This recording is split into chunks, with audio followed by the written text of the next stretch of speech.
अपने पोर्टफोलियो को इस हाई इन्फ्लेशन एंड टैक्सेशन की चक्की में पिसने से कैसे बचाएं।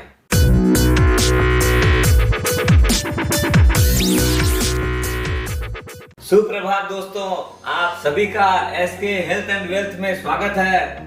दोस्तों, अभी जो समय चल रहा है उसके अंदर कहीं ऐसा तो नहीं हो रहा है कि आपका पूरा पोर्टफोलियो और जो आपकी कमाई है वो टैक्सेशन और हाई इन्फ्लेशन की चक्की के अंदर पिस के कहीं खत्म तो नहीं हो रहा है, कहीं नेगेटिव रिटर्न तो नहीं दे रहा है। ये जो हाई इन्फ्लेशन जो अभी चल रहा है सिर्फ इंडिया में नहीं पूरे विश्व में वर्ल्ड वाइड एक बहुत ही चिंता का विषय हो रखा है ड्यू टू अपना जियोपॉलिटिकल टेंशन और ऊपर से एक मार दे रहा है।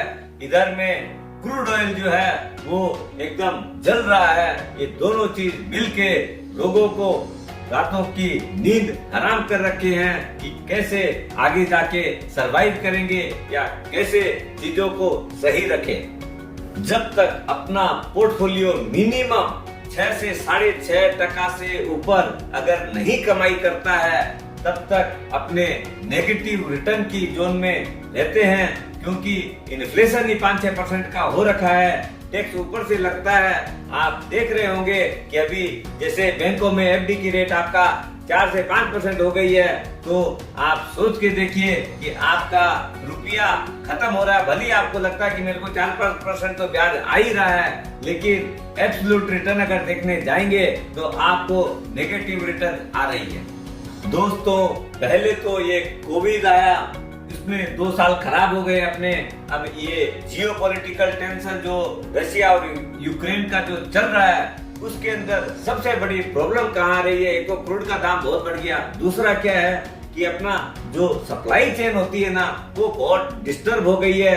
उससे क्या है, सब चीजों के दाम, रॉ मटेरियल के हर जगह दाम बढ़ रहे हैं, फ्रेट के दाम बढ़ गए हैं, बल्कि कंटेनर्स मिल ही नहीं रहे हैं। तो उससे क्या है, सब जगह जो एक बैलेंस चलता है उसका बहुत बड़ा डिस्टर्बेंस क्रिएट हो गया है। दोस्तों, अब ये सोचने का विषय ये है कि हम क्या ऐसा काम करें जिससे अपना इक्विटी और डेट पोर्टफोलियो को अपने प्रोटेक्ट कर सके, उसको शील्ड प्रदान कर सके, जिससे कि अपने दोनों चीजों को प्रोटेक्ट कर सके।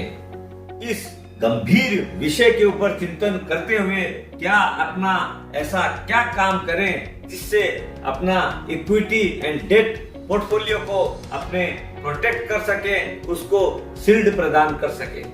सबसे पहले आते हैं इक्विटी पोर्टफोलियो के ऊपर। आपने ये जो महसूस कर रहे हैं कि अपना जो रॉ मटेरियल कॉस्ट बढ़ गई है, उससे क्या है, हर कंपनी की अपनी कॉस्ट भी बढ़ गई है और अपने उसके अंदर जो है मार्जिन बहुत बड़ा प्रेशर में आ गया है। सब कंपनियों के रिजल्ट अभी जो आएंगे क्वार्टरली, उससे अपने को पता चलेगा कि कितना बैडली इम्पैक्ट हुआ है ये सब कंपनियां।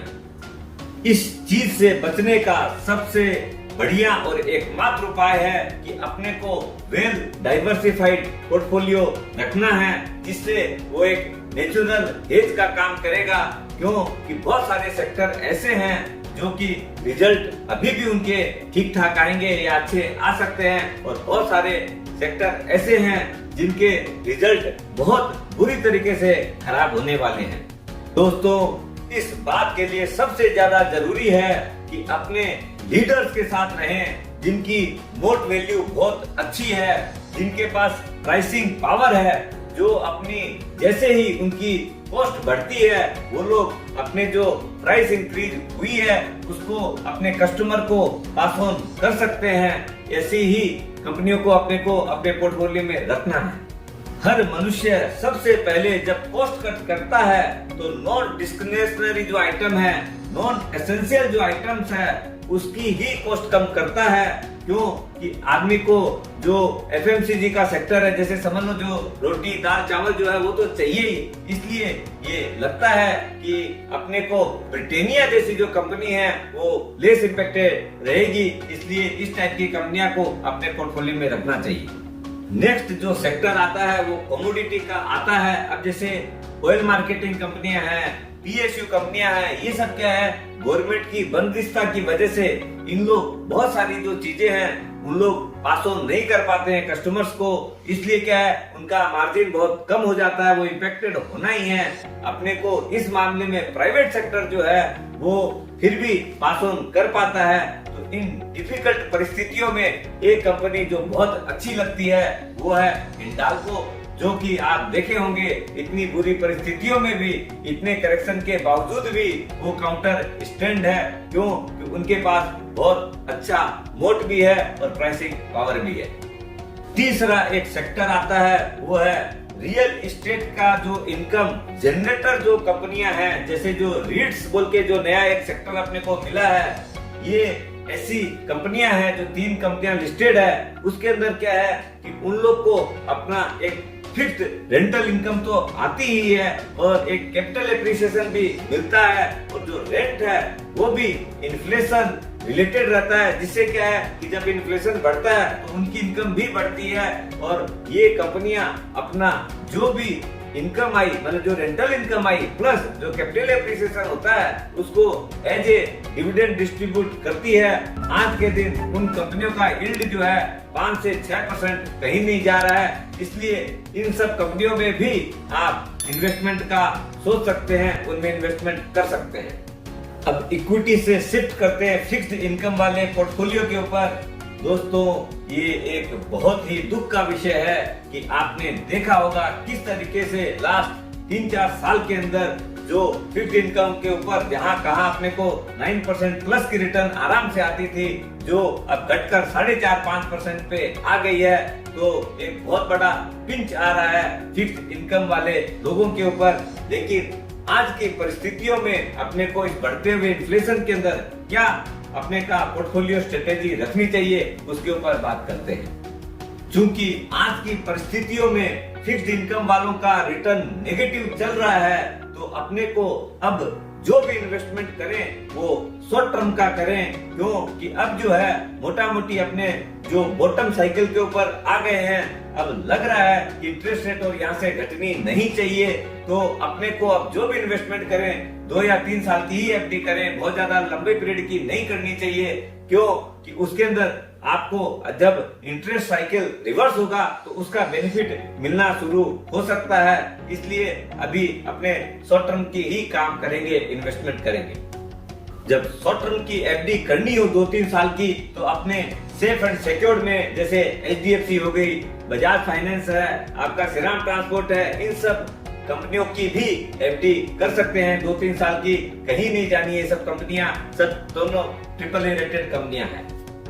ये तो हुई अपने जो एफडी करने वाले कस्टमर हैं, लेकिन बहुत सारे अपने इन्वेस्टर ऐसे हैं जो म्यूचुअल फंड में भी डेट का पोर्टफोलियो मेंटेन करते हैं। तो उन लोग को अभी मनी मार्केट इंस्ट्रूमेंट है, फ्लोटिंग रेट है, कॉर्पोरेट बॉन्ड है, क्योंकि इन सब की क्या है मेच्योरिटी जो रहती है वो पीरियड बहुत कम रहता है। तो इसके अंदर भी अपने इन्वेस्टमेंट कर सकते हैं, जिससे क्या कि अपने जब रिवर्स साइकिल चालू होगी तो उस टाइम में अपने उस फंड को ट्रांसफर कर सकते हैं।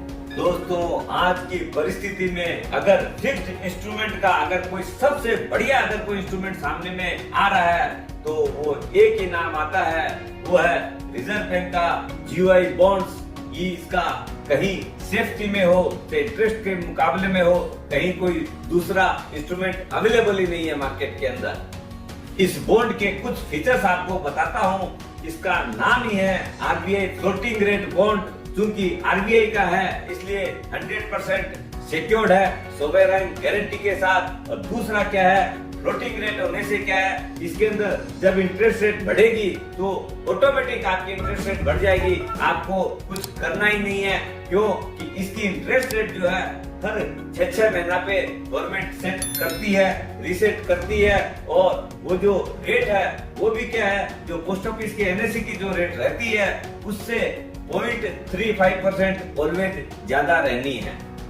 इस इंस्ट्रूमेंट में और एक बहुत बड़ी एडवांटेज क्या है, जो लोग रेगुलर इनकम चाहते हैं उनके लिए तो ये समझ लीजिए एकदम रामबाण औषधि की तरह काम करता है। क्योंकि हर 6 महीना पे आपको इंटरेस्ट आपके अकाउंट में आ जाता है, और इंटरेस्ट रेट बढ़ी तो वो भी हो जाता है। तीसरा और एक एडवांटेज क्या है, इसमें कोई लिमिट नहीं है, आप चाहे 10,000 रुपया लगाइए, चाहे 10 करोड़ रुपया लगाइए, कहीं कोई रुकावट नहीं है। इसलिए क्या है, एक बहुत ही लिक्विड इंस्ट्रूमेंट की तरह काम करता है। आज बैंकों में भी क्या रहता है, आदमी का रिस्क कवरेज 5 लाख रुपया तक की अपने को मिलती है, लेकिन यहाँ पर चूंकि आरबीआई में आप पैसा दे रहे हो, इसलिए वो भी कहीं कोई इश्यू नहीं है रिस्क का। इसलिए दोस्तों, इस जिसका भी किया हुआ है तो भी और कर सकते हैं, और नहीं किया हुआ है तो आपके पोर्टफोलियो में इसको जरूर रखिएगा। दूसरी स्कीम जो माइंड में आती है इस वोलेटाइल पीरियड में, वो है पीपीएफ। इसके अंदर क्या है कि आपका पैसा भी सिक्योर्ड है, दूसरा इंटरेस्ट रेट भी 7.1% है। इंटरेस्ट जो आपका रिसेट होता है वो एवरी क्वार्टर होता है, लेकिन इसकी एक एडवांटेज भी है, जो कि एडवांटेज डिसएडवांटेज दोनों तरफ से काम करता है। जब इंटरेस्ट रेट रिड्यूस हो रही थी तो क्या है, आपका जो बैलेंस था पूरा इंटायर बैलेंस, उसके ऊपर क्या है रेट कम हो रही थी। अब अगर बढ़ेगी तो आपके पूरे इंटायर बैलेंस के ऊपर जो है ना, वो जो पुराना है सबके ऊपर नई रेट ऑटोमेटिक एप्लीकेबल हो जाती है। लेकिन दोस्तों, पीपीएफ का एक नेगेटिव पॉइंट यही है सबसे बड़ा, कि अपने 1.5 लाख यानी 1.5 लाख रुपया से ज्यादा एक साल में कंट्रीब्यूट नहीं कर सकते। अब तीसरी और लास्ट चीज आती है, वो है गोल्ड। हर आदमी बोलता है सोना जो है इन्फ्लेशन के अगेंस्ट में हेज है, लेकिन दोस्तों मेरे को लगता है कि स्ट्रिक्टली स्पीकिंग ऐसा नहीं है। क्यों कि आपने जब देखा होगा, जब आपका गोल्ड का रेट बढ़ता है तो आपका जितना ज्वेलर्स है उन लोग उसका लेना बंद कर देते हैं या कम कर देते हैं, कंजम्पशन बहुत कम हो जाता है। और आम आदमी का जो कंजम्पशन है, उन लोग समझ लो अगर डायरेक्ट लेते हैं या ईटीएफ म्यूचुअल फंड उस टाइम में खरीदता है तो ओवरऑल गैप रह ही जाता है। तो उतनी डिमांड एंड सप्लाई का खेला है। लेकिन दोस्तों, जब ये जियोपॉलिटिकल कंडीशंस आती है, जो टेंशन होता है, तो उस टाइम में लोग अपना सेफ्टी ऑफ द पोर्टफोलियो को देखते हुए इसके अंदर थोड़ा स्विचिंग करते हैं। तो क्या है कि एज ए कमोडिटी उसका दाम बढ़ जाता है। क्यों कि लोगों को और दूसरी जगह रिटर्न दिखती नहीं है या उसमें नेगेटिव ज्यादा रहता है। तो इसलिए क्या है, अभी आपने देखा कि जब ये वार शुरू हुआ था रशिया यूक्रेन का, उस टाइम में रेट चल रही थी 45 से 46,000 रुपया 10 ग्राम की, जो कि अभी बढ़ के 52,000 के आसपास आ गई है। लेकिन ये सब मौके बहुत कम मिलते हैं, लेकिन ओवरऑल जो है वो उतना बड़ा रिटर्न नहीं दे पाता है। इसलिए गोल्ड को अपने पोर्टफोलियो में 5 to 10% टोटल वैल्यू का जरूर रखना चाहिए, जिससे क्या है अपना एक एसेट क्लास अपने पास रह गई। ओवरऑल आप देखेंगे कि ये जस्ट एक मतलब सेफ्टी ऑफ इंस्ट्रूमेंट के हिसाब से काम करता है। अगर गोल्ड में इन्वेस्ट करना ही है तो समय समय पे गवर्नमेंट ऑफ इंडिया आजकल सोवरेन गोल्ड बॉन्ड इश्यू करती है, जिसमें अपने को 2.5% इंटरेस्ट भी हार्डली मिलता है।